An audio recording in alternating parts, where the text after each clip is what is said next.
कई सालों बाद निशा फिर उसी घर में खड़ी थी जहां कभी उसकी हंसी गूंजती थी। माँ की आंखों में डर था और पिता की आंखों में सवाल। निशा जमीन पर बैठी थी, आंसू थमने का नाम नहीं ले रहे थे। पापा, मैं बहुत डर गई थी, मुझसे बहुत बड़ी गलती हो गई। पिता चुप थे, लेकिन उनकी खामोशी में गुस्सा नहीं, फिक्र छुपी थी। उसी वक्त दूसरी तरफ एक और आदमी भारत की जमीन पर उतरा। मोहम्मद, आंखों में वही पुरानी आग। निशा, अब तुम मुझसे बच नहीं पाओगी। बाजार की भीड़ में निशा का दिल अचानक तेज धड़कने लगा।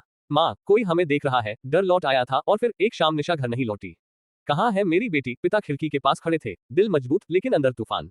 सड़क के बीच दो नजरें टकराईं। निशा कहाँ है? तुम्हारे पास थी, अब यहाँ मत दिखना। अब चुप रहने का वक्त नहीं था। मेरी बेटी को खतरा है। कानून हरकत में आ चुका था।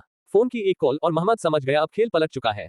यहाँ रुकना ठीक नहीं। निशा मिल गई, थकी हुई, डरी हुई, लेकिन जिंदा। सब ठीक हो जाएगा बेटा। कई दिनों बाद निशा और राजवीर एक ही जगह बैठे थे, पर दूर दूर। खामोशी बोल रही थी, मैं कमजोर पड़ गई थी। गलतियां इंसान को तोड़ती नहीं, समझदार बनाती हैं। एयरपोर्ट पर मोहम्मद अकेला खड़ा था। भीड़ थी, पर कोई अपना नहीं।